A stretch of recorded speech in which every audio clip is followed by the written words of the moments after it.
When you say the word nation, what does that mean? What does nation mean? Well, the word nation comes from the Latin term natio, which essentially means native people. So you can kind of deduce from that when you talk about a nation, you're thinking of a people, not some abstract government-enforced border. That might make a country, but that doesn't really make a nation. A nation is pretty much solely based on the people and the culture and the traditions and the history of that land. So when you talk about the nation of the United States of America, what is the historical native population? And I'm not talking about the American Indians or Native Americans, whatever you want to call them. That was not a nation. Before the settlers arrived here, it was a land filled with a bunch of different savage tribes that were killing each other and conquering each other's land and still had human sacrifices. There was no unified nation with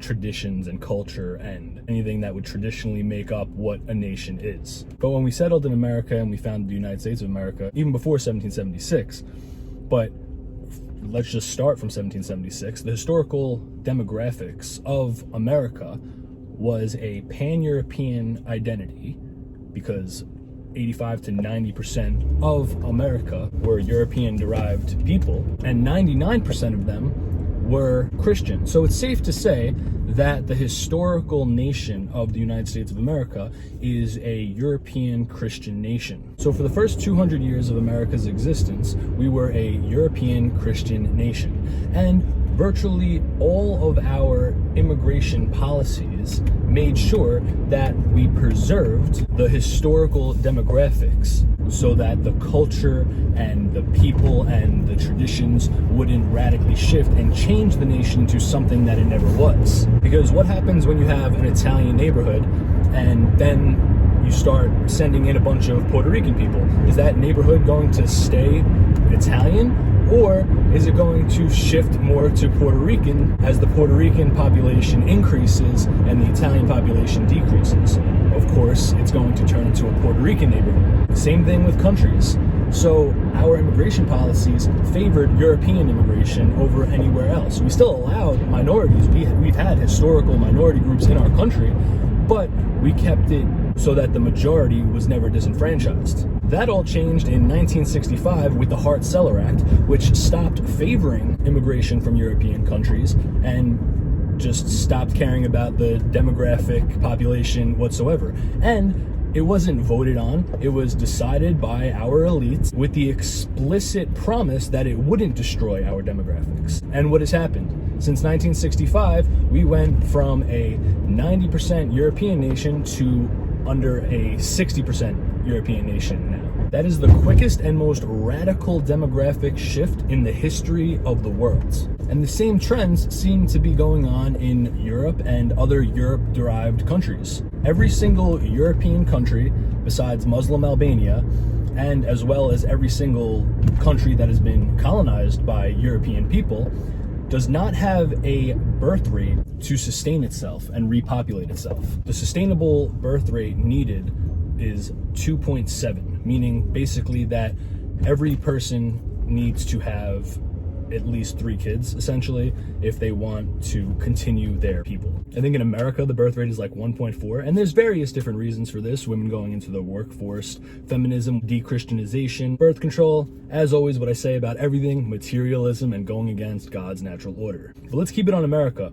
Why do demographics matter, and where are we heading to if the trajectory continues? Well, let's see. We have never in the history of the world had a successful, multicultural, multi-ethnic population successfully get along with each other and just embrace the same abstract values of liberty and freedom, and everybody just gets along. But maybe this time it's gonna work. Maybe this time, everybody's just going to be super nice and it's all going to be okay because we have the Constitution, guys.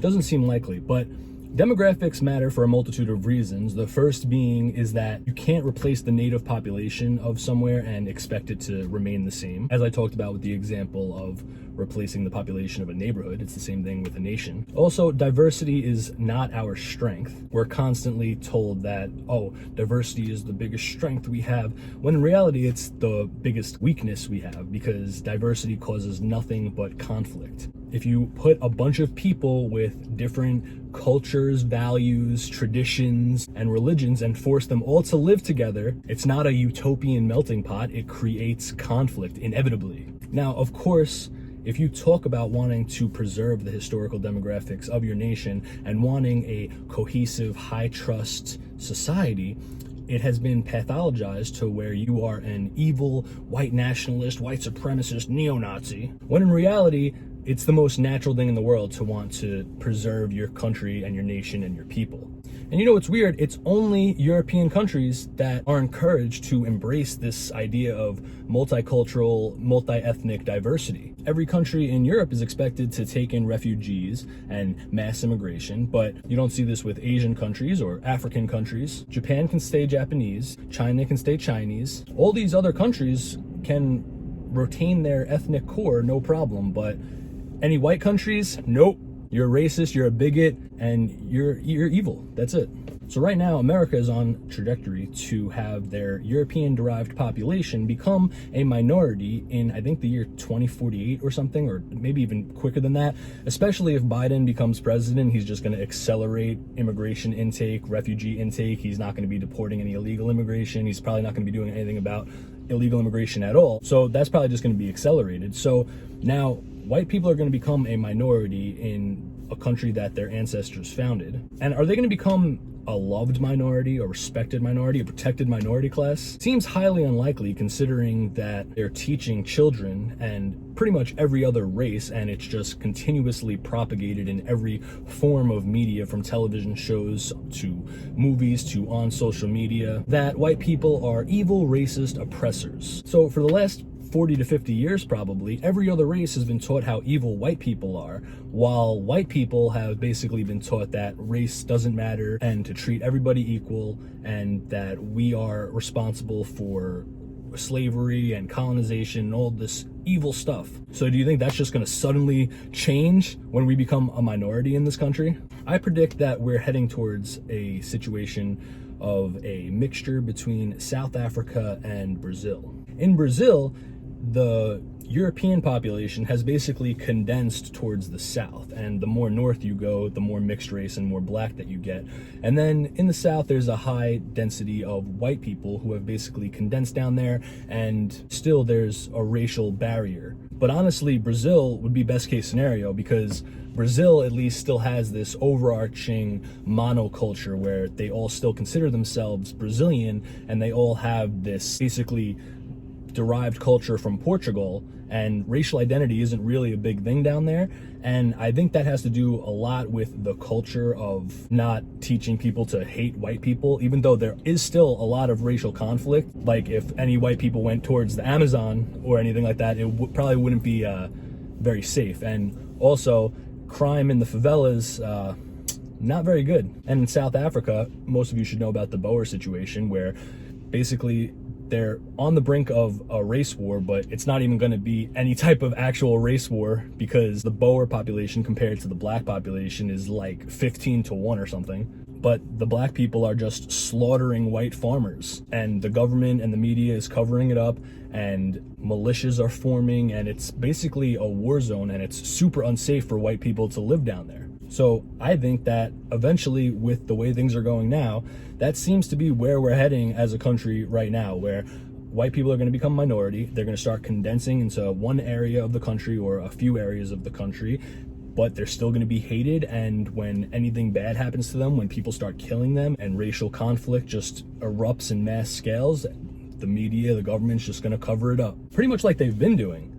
What is it? Coulter's Law. Ann Coulter came up with this thing basically where every time you see a tragedy, like a mass shooting or a mass criminal activity, the longer that the media doesn't say what race the suspect is, the more likely it becomes that they're not white. And now this is a completely taboo subject to even talk about, because if you talk about preserving America's historical demographics, that's essentially advocating for white racial interests. And if you even suggest that whites have a collective racial interest, they'll label you a white nationalist and a white supremacist. Meanwhile, of course, they're encouraging every single other race to advocate for their group interests. And the establishment politicians don't care about demographics either. The Democratic establishment wants mass immigration and wants demographic shift because that basically means that they'll be able to have unlimited power forever, because they know that they can pander to different minority groups. And pretty much every other racial group besides white people always vote based on their racial interests. Certain Hispanics are a little more malleable, but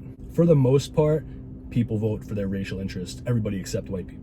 So Democrats know that and want to use that, and they've admitted as much. They have constantly said demographics are destiny. But then when you come from a right-wing perspective and you say, I absolutely agree, then you're a racist and an evil neo-Nazi. Republicans don't give a fuck about demographics because that just means cheap labor. And I don't care about social cohesion or the traditional American identity. I don't care about any of that. As long as our economy goes up, as long as we can get cheap labor and multinational corporations can succeed, that's all that matters. Now, I'm not completely black-pilled on this situation because there are still tangible ways that we can fix this with an immigration moratorium, pro-natal policies, putting America first, essentially. They're already doing some of these policies in places like Poland and Hungary, I believe. So it is still possible that we can change the trajectory that we're currently on. But even with Trump in office, it's still taboo to talk about this stuff and to even try and break this to the mainstream, even though there is some movements that are making some headway with that.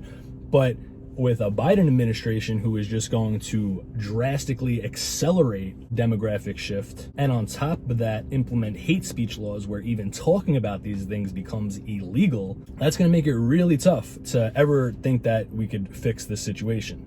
And honestly, what's going to happen? We're not going to have a nation. You could argue right now that we really don't have a nation, but when you have all of these different people of different values and different cultures, that inevitably causes conflict and creates low trust communities, and people begin separating themselves, then you don't have a nation. You have a geographical landmass with strangers living on it who hate each other.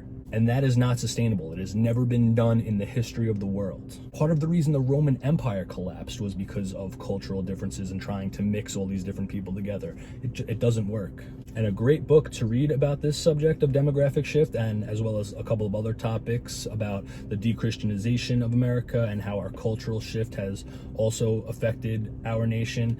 It's a book called Death of the West by Patrick Buchanan. It's basically the ultimate paleo-conservative book, and I recommend that everybody reads it. I have I think 50 pages left of it. It's great. It had all the information that I basically already knew, but the way that it lays it out is really well done, so I think that everybody should give that a read. So basically, race isn't everything, but it does matter. Races are different, and demographics matter, and there's nothing wrong with wanting to preserve your country's historical demographics. In fact, it's the most natural thing to want to do, and every other non-European country does it. So once you understand that wanting that is not coming from a place of hate or anything like that, you've just been conditioned to think that way, then we could actually start having a serious conversation, maybe break through the mainstream, and people can understand why demographics are so important to keep the cohesiveness of a nation. So yeah, read Death of the West by Patrick Buchanan.